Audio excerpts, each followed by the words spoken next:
if you think geopolitically, it doesn't matter what happens in AI if we can't feed ourselves going forward. It's really easy to think that the huge innovation margin is in, a 5-person tech team, exporting your SaaS product globally. And of course that is, but there's also like huge merit in the idea of plenty, the real, soil, land, sea-based food systems. Is much easier in tech.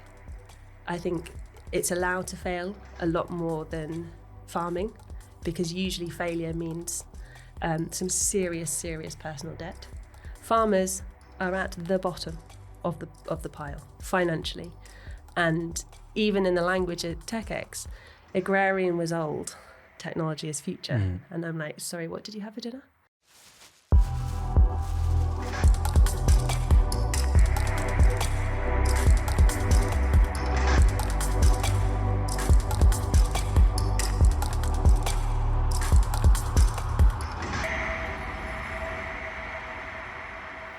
Welcome to TEKEX podcast 3 or 4. I should probably know that.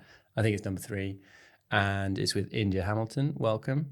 Do I say India Hamilton of Haifa? Because you've got a few different hats. Should we do that? Yeah, Haifa. Haifa.je. Okay, there we go. Welcome. And we're going to be talking about lots of things today: systems thinking, food systems, technology, innovation, entrepreneurialism, and everything that India has sort of been working on in Jersey for the last few years, really. And a bit about your career, and a bit about why, it was important for me and TEKEX to put you on the stage last night. But how was it being on the stage last night? You said it was probably less intimidating than being in front of farmers delivering the same talk. Maybe tell me how it was. It was really great. I'm not often in office environments. I'm usually out in a field or in very rustic spaces. So it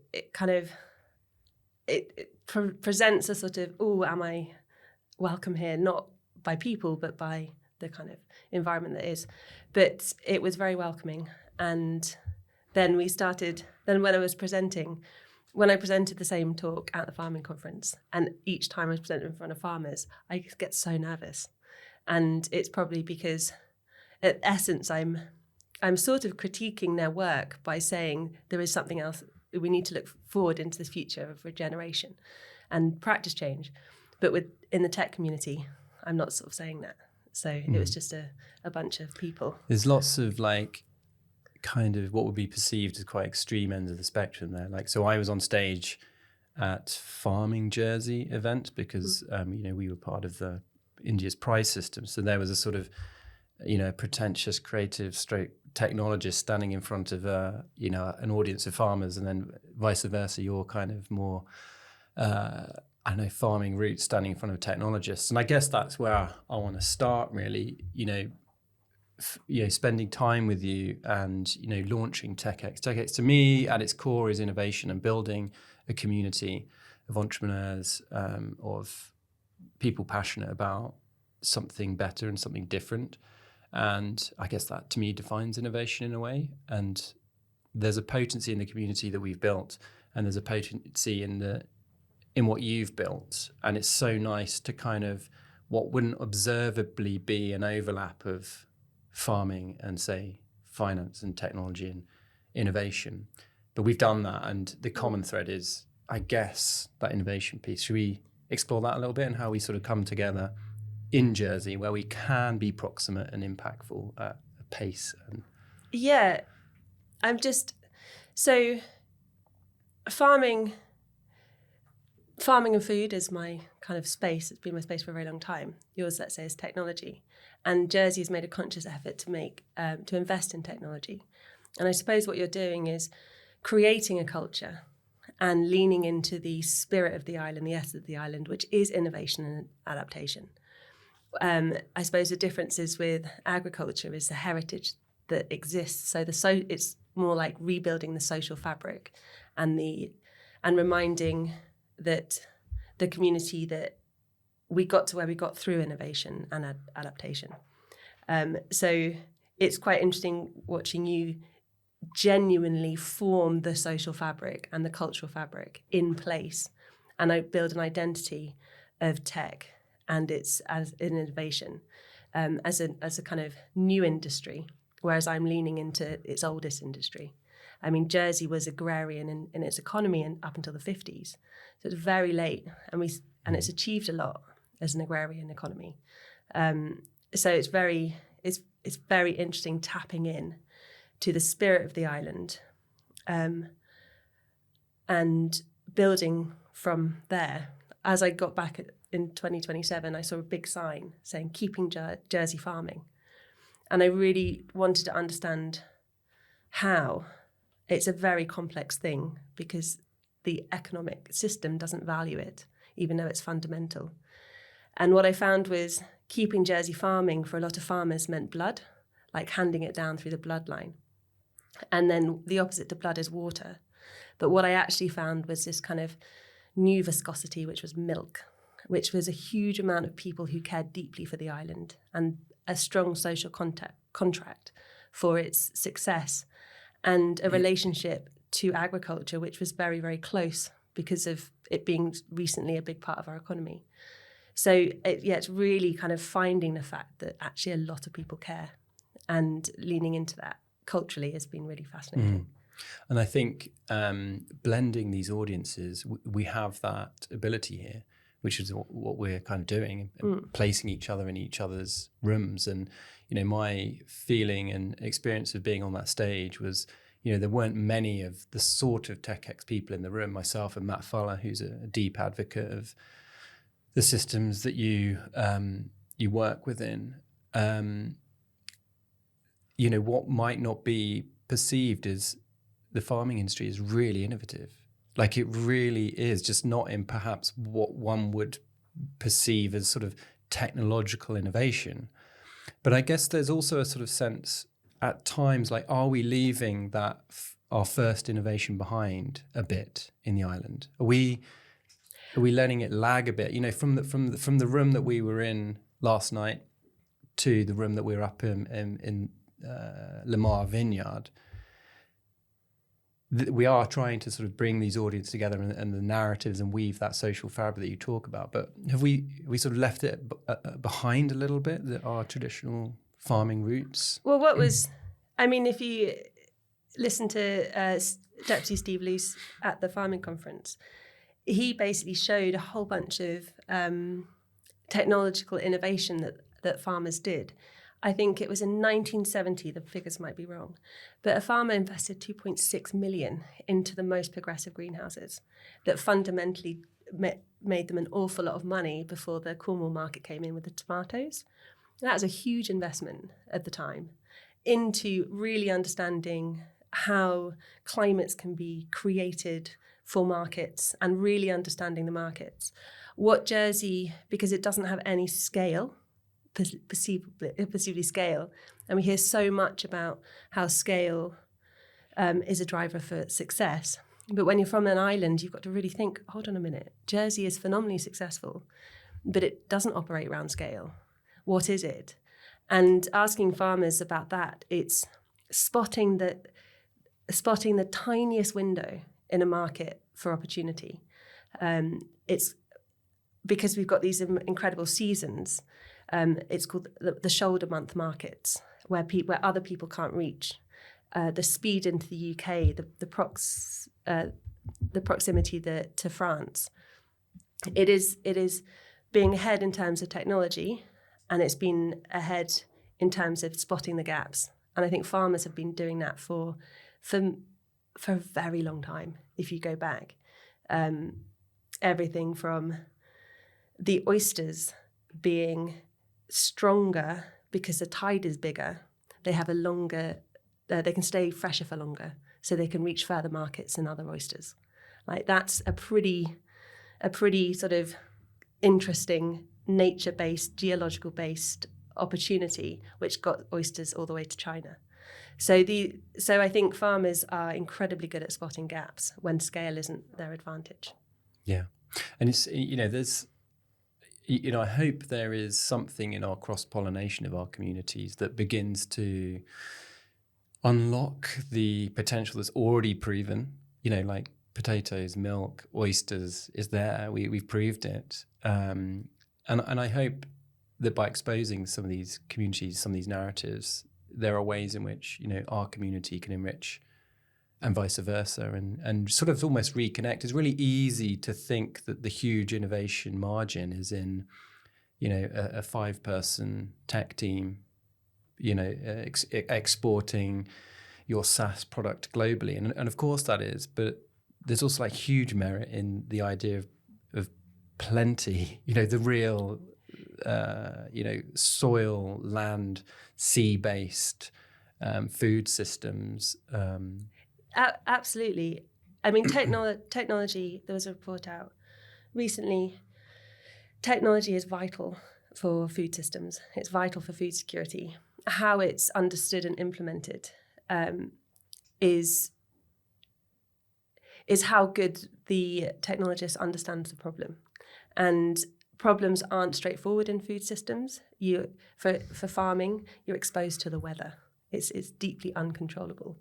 In AI, you're exposed to unending knowledge, which is pretty consistent. Whereas you've got to expect a lot of change and a lot of adaptability. You've got a lot of basic assumptions that drive innovation. Sort of scale will reduce cost. Growing big will drive efficiencies. You've got a lot of, and nature sort of doesn't work like that. You've got to be more adaptable. So the food security is a global issue, and it's only going to get more complicated as the climate gets more unpredictable, and food security becomes harder. The advantage that Jersey has got is it's got a very well supported agricultural community that has global reach. The dairy is enormous in terms of its global reach. The advantages, and same with finance, is you can innovate by connecting with the farmers and tackle global problems because you're in the proximity. They're your neighbour. And that's not the same with scientists that are in Cambridge or that have to go to farms.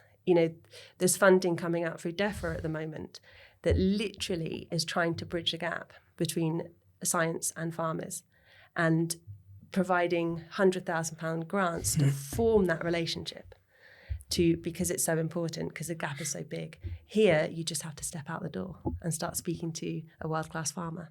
It's a very, very, very different opportunity, I think. There's something really cool about the analogy of, Jersey or, the Channel Islands, Guernsey the same with its dairy product, the richness and potency of it. There's something really interesting in our tiny, tiny little speck of land mass, yet the potency of our sort of bovine export implicating, world health. Like there's such a magic story in that. And, there's another story which there's always, I guess, bothered me a little bit in the character Dr. Tiffany Wood, who I'm sure is, one of the founders of Dynaval. Yeah. And, her story is, I believe she was sort of JCG, very smart girl, got funded to do her, I think it was a PhD in physics by the Jersey government. She went away and, then explored male potency. A lot of R&D goes into female potency, but not, we're just sort of saying, oh yes, the quantity of semen in a male is the benchmark of potency, where she sort of looked at the motility, realized that was a higher, much more accurate indicator of potency than quantity of semen, developed a device to analyze this. But the grant system and the framework of innovating for her, science and farming, happened to be in Scotland, where the grant system and innovation system around this was more favourable, let's say. The irony being, I believe Jersey Dairy use her machines and innovation to analyse the bull semen, which is then implicating our Jersey icon and big global export. But actually the innovation ecosystem doesn't necessarily support her to be based here, and there's some major ironies there. I mean, I'm talking about positively in our like a tiny little postage stamp of real estate on planet Earth. Yet how we can project that and impact out globally is pretty awesome, man. There are many stories around Jersey's agricultural export. A friend of mine and colleague calls Jersey sort of Fibonacci in the sort of its ability to influence the world from this tiny spot. And I found coming back from London and creating change and making different sort of things happen has been much easier here because there is an awful lot less noise. And when someone spots something good, they can hear it much easier because there's less competing voices. I think it's always frustrated me that Jersey cannot access Innovate Fund UK. It can't access lottery. It can't access European funding. There's very few global funds that will be open and then land in somewhere like Jersey. It will probably go more to the global south. So it's got no external funding rigor that puts innovation through that hardcore process. And one of the reasons that we'll talk about the prize, but one of the reasons why I brought in this prize was to create some capital for innovation. And it's both, the farmers have to decide, they have to become the funders of their own innovation, essentially. And one, that's really great because it's not following market signals. It's really context-based and it's really suitable for them, which is a great benefit. And as the innovation, I'm sure, around bovine AI, semen, artificial insemination, not AI as we currently know it, it probably was inspired and really understood essentially by Jersey, and now can really amplify the work and have a potentially different business relationship. And Scotland just took the grant risk. There is a competitive advantage to that. Okay, so let's sort of pull that thread a bit more in. We have a history, pretty celebrated history of innovation, right? Mm-hmm. But are we a good place to innovate now? Have we created the sustainable conditions for innovation? So it's not a black and white answer, right? So let's say innovation is, I'll take it from my perspective, which is living systems, evolutionary and emergence. Can we hold that question there? And then maybe it'd be good to understand systems thinking and systems, and maybe to help depict that position and then go into your position around innovation and systems. If that's okay. Yeah. I should maybe ask that first. That's fine. Let's go into the kind of the philosophy of which I work. Yeah. It's rooted in the context of living systems. I fundamentally believe that we've had a sort of a separation from nature. Are we nature? Are we nurture? Are we human? Are we? And it was raised by Rory yesterday. Kids aren't enjoying experiential learning, and we're here facing, we've got this tiny portal, a physically unpleasant portal into the world of knowledge, and that is the lens of which it comes in our body through the cerebral journey. But we were only ever going to get there because the Western knowledge framework came from I think, therefore I am, not I feel, and I sense. And I wonder if that separation, the sort of reductive science, the scientific revolution, and the sort of reductive approach to understanding knowledge, if a very different approach is knowledge came much more through the senses. And we spoke to the 33 senses that we currently understand that we have, not 5 senses. And we looked at how biology communicates. So the most widely spoken language in the world is quorum sensing. And it's how bacteria communicate with each other across species and across scalars. It's a highly complex, phenomenal communication method that exists within soil, within squid. And it's there to manage disease and to protect from predators. And, this is what this language does. So we're down this very linear path towards knowledge being very much cerebral. and it's converted into words and zeros and ones, which come through this iPhone, which cuts off a lot of the experiential, emotional, human connectivity, nature-based connectivity. So it's in sort of conflict with each other. That's not going to last, because the whole of everything has to evolve as well. So understanding that there was a lot more to nature and the design of it is so beautiful, I went in search for a different way of viewing the world, and I found a concept called living systems. It's evolutionary biology, and it states that life we create in the form of life processes, and it's got to exist within the processes of life. But it challenges sort of how we look at design. It understands that everything is connected, and it understands that we've got to look at things in a holistic way to see a different sort of picture. And that's not an easy process to get your head around. And what you hear a lot is, when you look at the bigger picture, you end up at wicked problems. And these At what problems? Wicked problems. Yeah, right. Like things are too complex to fix. Yeah. So I decided, as this was happening, to come back to Jersey, because I could see the edges of the island. It was physically visible to bound a system and see what it could look like if I started playing around with the processes and frameworks that come out of living systems theory. So that's been sort of the basis. A lot of people say that Jersey's very siloed, but for me it just isn't. Yes, some of the processes are, but if you start using different frameworks, the connectivities are enormous here. We're peri-urban. We're land. We live amongst our agriculture. That doesn't happen in the UK. We're connected to our politicians. We know them all. It's very democratic in that respect. And we're talking. We've got the guy who partly designed the Task Force for Nature Disclosure coming to the conference I run in agriculture. Like, it's insane how that is linked. Like how, you can talk to the person who's designing sustainable policy for finance as a agroecologist who works for smallholders. In the UK, you can't get small voices in these big policy meetings. Here, there isn't enough people, so small voices are driving policy.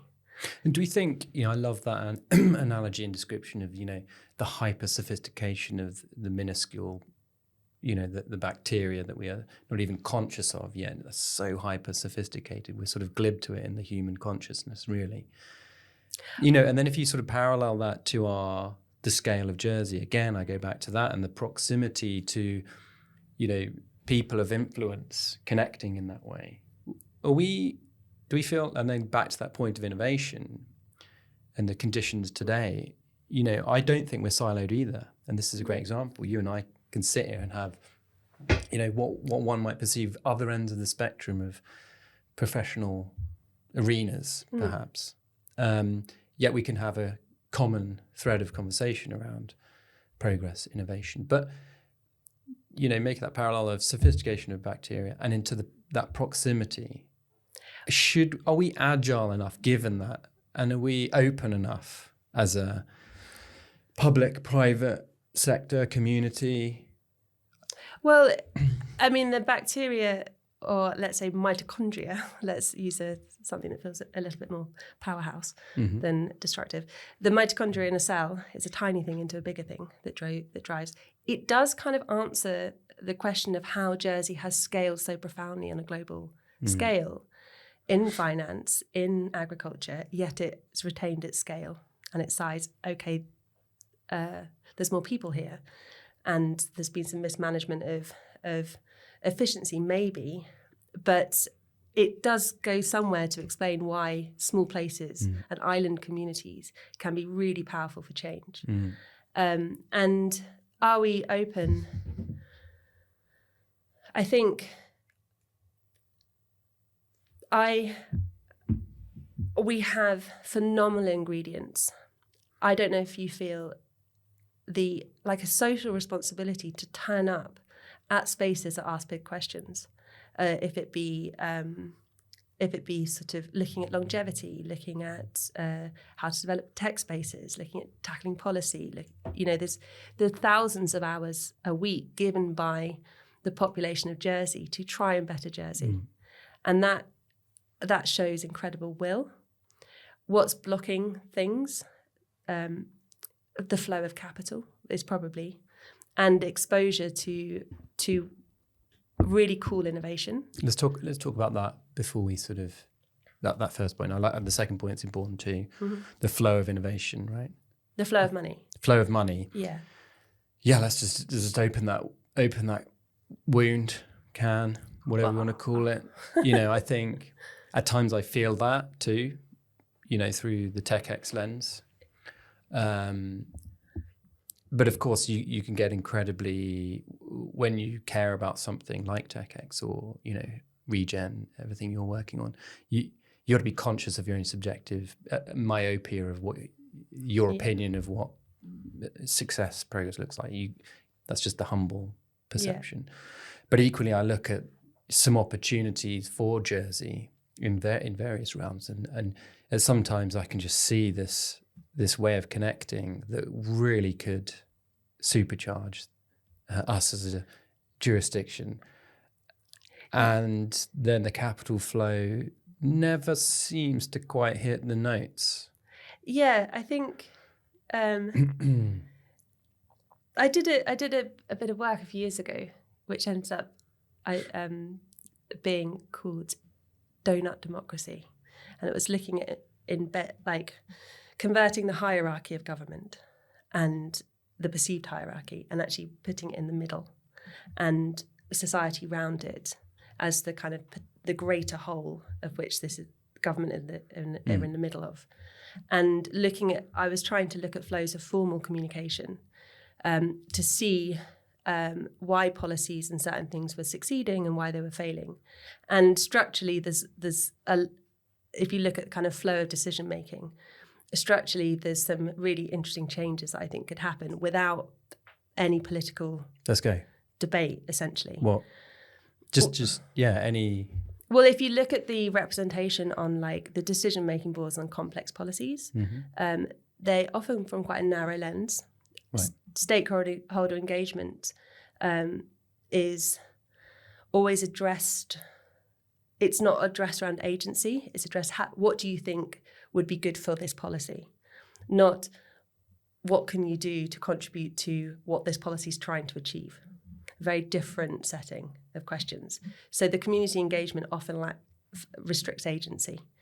You've got a cap in the sort of applying for consultancy. So people who know the place the best is a very hard process for local consultants, and so that commercial opportunity is very, very difficult. So professional understanding is quite marginalised. And then you have, so that's sort of how I would say scientific information comes in, could be easily addressed with very little policy change. Then you've got scrutiny that doesn't actually comfortably sit over policies and policy. So that every scrutiny panel should be looking at one policy, and they sort of don't really overlap. And so there's a structural issue. And then when you look at who's on board in terms of the policies, they're often they haven't got institutional memory. They haven't got representation built in at that level. And some really do, and they become quite successful policies. So I think there's a lot of easy wins to improve the flow of information just in government. But the other one that came up was trust. And I couldn't possibly stand for election here because I do not have the stomach for this psychological shift that happens as soon as you get elected. You become a target you're expected to know everything. There's no training. Very few people have done policy training. There's very little distribution of how you build pluralistic policy and suitable policy, but you're expected to know immediately what you're supposed to be doing. And is that exacerbated in a smaller community, do you think? Or I don't know if it's exacerbated in a smaller community. I think it's how a lot of people feel they have agency over democracy is by acting out their anger towards something. And that anger can flow very quickly in Jersey. A taxi driver said to me once, you can have one grievance with a politician and within 5 days, 1,000 people will know about it. And that can shift a whole policy outcome. Like that's the speed of connectivity in the informal channels of information. And in some ways, I mean, that's not a unique system, right? In some ways, the speed of outing of this is almost an advantage. It could be, if we're, this is a crude term, if we're going to witch hunt a politician, it happens at pace. And then you can move through that, right or wrongly as the witch hunt may or may not be, or healthy as unhealthy. At least you're getting through it quickly. As valid as it is, or invalid as it is. I mean, it's not a pleasant culture. I certainly wouldn't want to join it. Okay, let's I mean... It feels unpleasant, and perhaps that is quite a disadvantage in some ways for progress, because a politician can literally be walking outside the street that we're on right now and having just been lambasted for a position on something. Yeah, that's some broad shoulders. And you've got to have, and they're not that broad because they're human beings. So there's a lot of pain, and that sort of, I'm looking at the concept of trust. So how do you build trust in a community that goes both ways? We come together, we have amazing experiences, but they're really affected by the sort of micro betrayals that happen when you are trying to do something and someone does something that doesn't meet your expectation. So that sort of foundational trust that really says, I support you and I therefore support you with money, and harder than that, support you with your creativity. It's really, really hard to. It's really, really hard to do, because in the absence of trust, essentially, regulation is used, and in terms of funding people and supporting people, very heavy impact and. Very, very impact top-down analysis has to be done. So is the trust gap too wide at the moment? The trust gap has to be switched in how we understand it. We do trust government because we're not that anarchistic and we get on with it. But I don't think government trusts its people, genuinely. And this is something that I know that a colleague of mine is looking for in terms of the Roundtree Foundation and how they reimagine capital flows there, and really looking at flow funding, where instead of using regulation and impact reporting and figures and massive grant applications and experience and all the stuff that validates who should get funding, it's on the funders to really understand who should be supported and trusted to just get on with it. Like, it's very visible here who are real activators and who could really shift stuff and should be really lifted up because they are natural warriors and leaders and they have vision. And I think that, like, really allowing for that, I think just it's not anarchistic. It is emergence. It's how it is sort of a really part of living systems and evolution and innovation, for sure. We'll keep on this side for a bit, and then we're going to get on to the food prize, which is epic, and then we'll maybe dance around AI a bit later as well. Okay. I just want to talk about like fail culture. Do we have a good one in Jersey? A good fail culture? Yeah. Well, failing fast is like evolutionary's lifeblood. Like, that's, you know, we call it survival of the fittest in terms of how innovation works in evolution, but it sort of, if you flip it on its head, it's it's the culture around, it's the infrastructure around that nurtures things through, with an awful lot of failure in the process, and which is a much gentler and real form of interpreting evolution. I think a failure is much easier in tech. I think it's allowed to fail a lot more than farming, because usually failure means some serious personal debt. So there are sort of like infrastructural. There's a higher cliff. Yeah, it's a higher cliff, and also, but that can be designed around, and we'll get to that later. I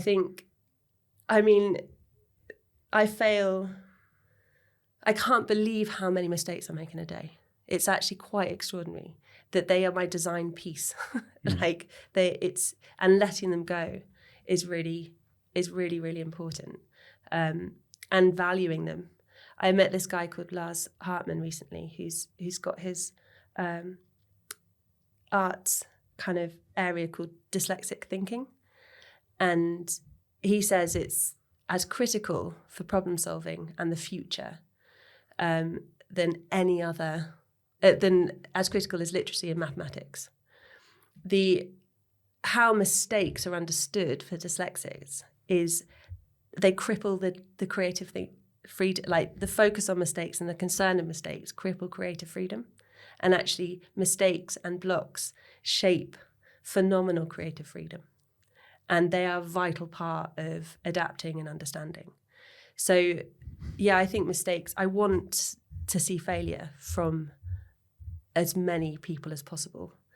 In kitchens, where I came from, in restaurants, failures and mistakes were guaranteed on a daily basis. Success was your ability to adapt around them. Like, I split the mayonnaise and I had to run a mile and a half to get some new stuff when I had this restaurant in a forest in London. And you're like, this could be bad, or you can do it.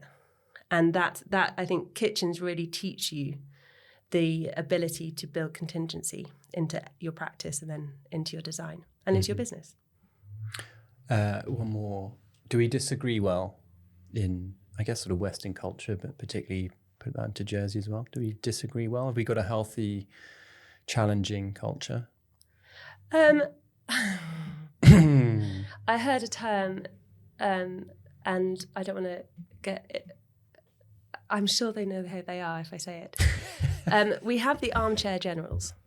Which are people who sit and write very strong critique about different groups and different parts of the government that get huge amounts of space in our media. And they sit and disagree an awful lot. I think there's some really interesting points, but for me, I generally feel really sad when I read these things. There's never a call to action. There's never a alternative offer that's genuine. It's often based on relatively basic assumption, because the system is far more complex than a single lens. And it's really hard to overcome that narrative, especially as a creative person who feels sensitively towards the people who stand up in elections and the people who stand up in society. So no, I don't think we do disagree well. I think we disagree in a very bullying way, actually. But I think there are pockets of phenomenal discussion. It's such a profound cultural shift, isn't it? You know, we start to unlock some of these more human neurological systems and the betterness of those, you know, the pathways of less broken systems. I think systems need to be a little bit broken to continually be evolving. There's plenty of breakages everywhere. Yeah. Let's jump into the food prize. And, you know, being part of it, albeit on the fringes, has been awesome to watch. You know, the crescendo of announcing the award last week at Farming Jersey. But, you know, what you've achieved is amazing. And it's not just about the money, although that's incredibly important, but the lens and focus and reach of that. So maybe explain it, and, you know, this concept around regionality, why that's so necessary right now? Let's go into that, I think. Oh, so just a bit of policy background, I think, that should shape why the prize actually fits. The rural economy 3 years ago redesigned its policy. It runs at 3% of its overall budget in terms of running costs. It's a very efficient department, and it's created a framework where any scale, any innovation, and any sort of type of business essentially can benefit from the subsidy scheme if it contributes to the performance, the operating goals of the island, which are social, environmental, and business. And how those things have been created is each farm can adapt that to its context and its needs. So it's a very conducive to innovation grant system with the only touch point for government is, are you contributing to the positive outcome of the island? And you have to work for your money, because it's not, you've got to plant those trees, you've got to read your soil, you've got to look at social markets. So what kind of, after sort of working with that department for quite some time, the questions I'd always ask is, what are the conditions conducive to this idea that anybody can be a farmer? Like it's anyone who wants to step up could find their route in and create a business, and something can fly from it. And what's happened now is that policy has the opportunity to connect with private capital, and private capital has the opportunity to address their social, environmental objectives, because that policy manages it. So it's got an opportunity for a public-private partnership which addresses environmental SDGs for these finance sectors. What was very clear is, when having those discussions, what we didn't know, and predicting how much money was needed or the type of innovation was going to come through or potential of innovation, instead of it being a top-down theoretical, this is what we will fund, for example, regenerative ag or something like that, I wanted to show what was out there, to say, well, this is what's out there. This is their interpretation of sustainability in context and place, and this is their needs. And let's go nationally to get the best research project, essentially. So that was the reason for why we got the funding in the first place. What came through it, because it was a research project, was, how do you define regionality? Because what the policy is shaping, and what we're trying to say the outcome of this fund is, the state is the biggest beneficiary, because that policy is embedded in all of society, in all government departments, essentially. So regionality became like, it's food security, it's health, it's soil health, environmental health, and it's also competitive for the first time since the 70s, because of geopolitics, because of the Ukraine war, because of the cost in fertilizer, because the cost of living, and because diseases like diabetes, which are food related, are crushing the healthcare system. So we had to understand the context of regionality. When you look at regionality in food systems, it isn't just a single business, it is an entire network of infrastructure. And there's all these interconnected parts that need to ensure the flow of food. So we wanted to understand what businesses were doing nationally within the context of their region, because it's a critical issue for us, and it's a huge market potential, basically. That's why. And what was the sort of what's the conclusion? I witnessed it, but it'd be great, to the outcome. I think it was 91 applicants. Yeah, we got 91 applicants, and which sort of smashed similar. It's as good as what's happening in sort of UK counterparts. It was 500 words, the application. low bar as possible. We just wanted to hear their story. We wanted the application process to take less than half an hour. And we went to counteract that in terms of quality. I went to found some really incredible judges who know the sector inside and out. So we got Patrick Holden from Sustainable Food Trust, Josanne Maldrum, who's built a bean supply chain across the UK and knows... Is that Hodmapod? Hodmadods. Yeah.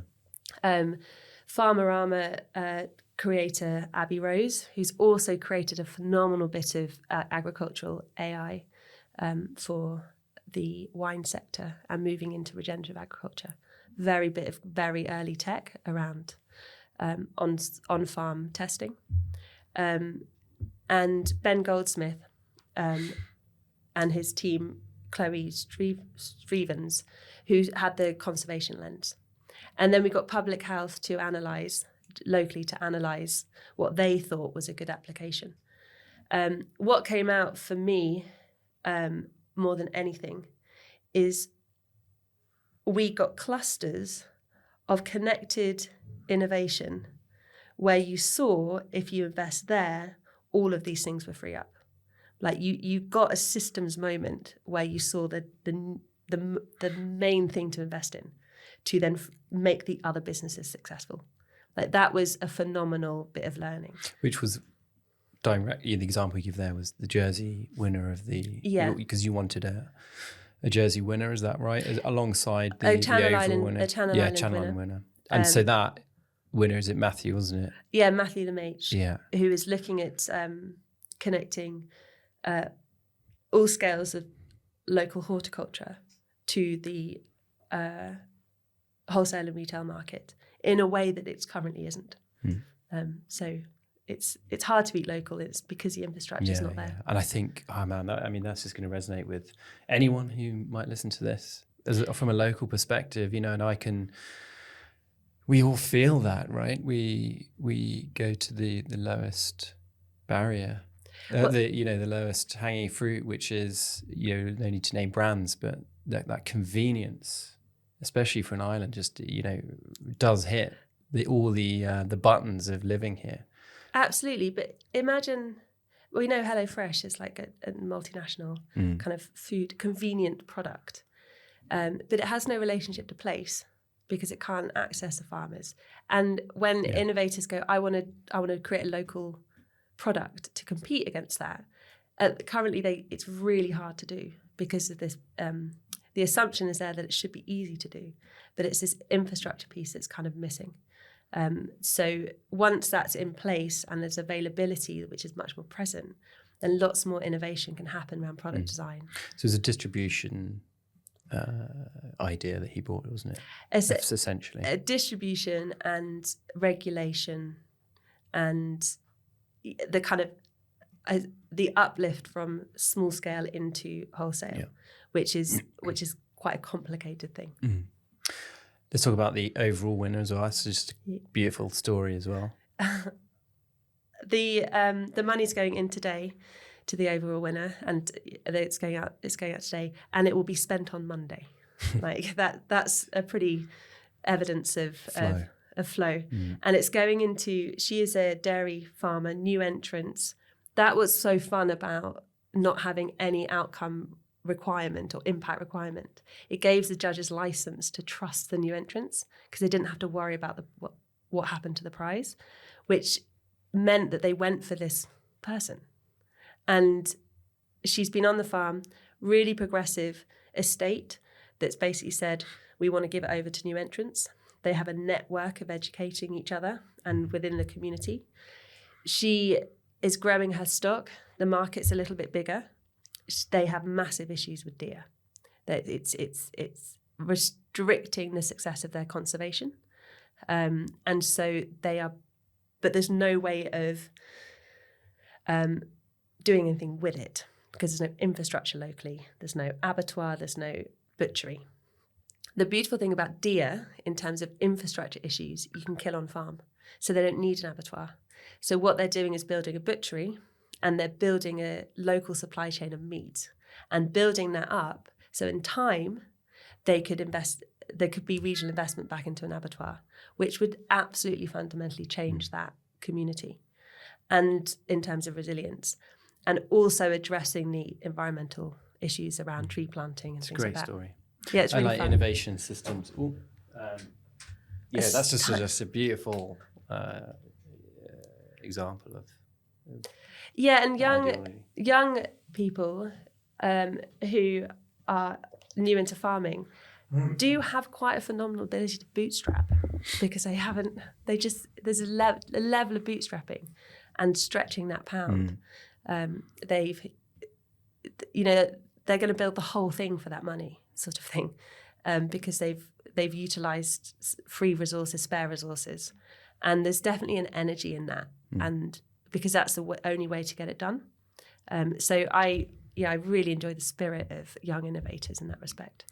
And you and I in Potting Shed will be discussing, not just the winners, but some other entrants as well. And from the TEKEX community, we'll explore how that overlap of your farming and food systems. There might be ways in which the TEKEX community can enable some of these entrants in this space to evolve. Well, there's definitely some very sophisticated entries around sort of soil science, and one of the, if you imagine, for resilience purposes, for climate change purposes, there has to be a transition from chemicals, which all chemicals do is de-risk. They're an insurance policy for productivity. That's all they are. But it's starting to weigh so much on the soil that actually the performance is shifting. To bring the soil back to a level of productivity that the market is used to, the level of understanding and the paying of attention and the shift in how we understand science and soil is pretty enormous. And then it probably takes about 6 or 7 years for the soil to get back to a level of productivity. So this is a regenerative movement. There's been a calculation that there's not enough consultants in the world that can help farmers through that. Like, the gap is so enormous. And on top of that, it's completely context-based. Every soil needs a different, and every farm needs a slightly different way of looking at it. So how can that communication be developed? How can that knowledge be shared to help that transition to mitigate these climate risks? Like, that is, I think, where technology can be a real big friend to this transition. Well, look, I think you and I, as we evolve our conversations, I think we just reach into the TEKEX community with some of these problems as they arise, and see how we can activate the success of both communities and collaborate. We've got a bit of time left. Okay. I'm going to hit the AI bingo. Like, I'm sure every podcast is recorded at the moment has the AI bingo. Not artificial insemination. Let's just do that instead. Everyone's talking about intelligence. Let's do insemination. I mean, it was really important for me that you sat on the panel yesterday at the end of TEKEX, which was kind of a new format for me. I've never really curated the panel. I think it went pretty well. Some obvious comments come out. I think observing numerous AI conversations at the moment, the spokespeople, people who are coding it, people who are building it, who are, have the lens of building it. We have people who have very strong ethical opinions. But realistically, we're all still guessing the outcomes. I think the first time we're confronted with something that is probably the least predictable outcome of where it all lands, which is intimidating. It's in another lens, it's incredibly exciting, right? Yeah. So I guess, thanks for being on the panel. I think your contribution was brilliant. I think, what's interesting around your universe and AI. So I guess, how do you feel about it? How do you feel about its impact and influence on the very thing that we need to hold on to, which is humanness and food and the natural world. The irritating thing about being nature itself. Yes. So it was a really fascinating being on that panel, and it took me a while to sort of think, what do I have to say on AI? But actually quite a lot when it came. I was like, oh, I can speak to certain things. I was talking to a farmer, and we were talking about cover crops. You'll notice, if you pay attention across the island, that cover crops have massively emerged in the last 5 years. Huge soil cover, increased wildlife, decreased use of chemicals because of biological... Explain cover crops. So it's when you drive around, it's the most commonly now. It's sort of the purple and white. So they're about kind of 2 foot high. That will be in the fields now. That are there to replenish the soil. Cool. And tackle things like potato-resistant nematodes and water retention and subsoiling and nitrogen fixing. They weren't there when I arrived in Jersey. They're now there. It's a phenomenal transition, and something to observe. But how good they are, actually and truly, is sort of context-based. And I was speaking to a farmer, and I showed him Consensus, which is a bit of AI that you ask it a question and it gives you papers and analysis on the question you've asked in a matter of moments. So he was like, my cover crop is doing this. What nutrient am I missing? And it's like, probably magnesium, which is a phenomenal access. Like, he doesn't need to soil test. He doesn't need to get a consultant. In his hands, he's got a question and an answer that he never had access to before. Assuming that answer is accurate, of course. Well, it's assuming the answer is accurate. How it analyses papers, it gives you a position. Okay. It's also framed around regenerative practice isn't really embedded in science. So I did a research paper for... it didn't end up getting published, but it was for Wild Farmed, which is Andy Catu's grain network. And they wanted me to go and find out what is the best practice, cover crops, biocropping, that is within a regenerative field to get the best outcome. And so they can ask farmers to do that. And what I concluded was there is no answer. You've got to understand the context. Literally, science doesn't have an ecological answer for its innovation. It doesn't know how it connects with place, because that's not how the scientific process works. So if AI is connecting to that paradigm, it isn't useful for regenerative practice. It's just not useful yet. And that is really, really scary, because it could lock us down this very power-laden answer of technological solutions, turnkey solutions, where chemistry has been the outcome and ecology has not. So I think in that respect, it's quite frustrating. But then on the flip side, it's got the ability to really connect farmers and build a whole set of new knowledge, and how that can form a more ecological understanding. Like that, in the right hands, they're the researchers and technologists that I am drawn to. And we had an application from someone who was building that sort of approach. The other is power. Farmers are at the bottom of the pile financially. And even in the language at TEKEX, agrarian was old, technology is future. And I'm like, sorry, what did you have for dinner? It's kind of, even in that language, there is a... This is sort of what I was alluding to at the start as well, as, and the importance for me of having you, contribute last night is, to be glib and to avoid, I think, a very basic comment last night was, what's good of a 20x tech exit if we're not eating healthily and the systems around us are not supporting the very basic existential and I am pro technology, I'm pro AI, I'm sure. not trying to sort of demonize these new movements. It's about just the same as you're thinking of how do we connect these things? How do we connect the richness of each community, or the richness of the minds that have, purpose-driven impact? So at the moment, you've got this whole movement to recapitalize nature in the context of soil. So natural capital, like let's invest in natural capital, because that, if you rebuild it, that's the future of that soil. But it applies an economy and a set of data, and often secondary data, and then technology to calculate all of that.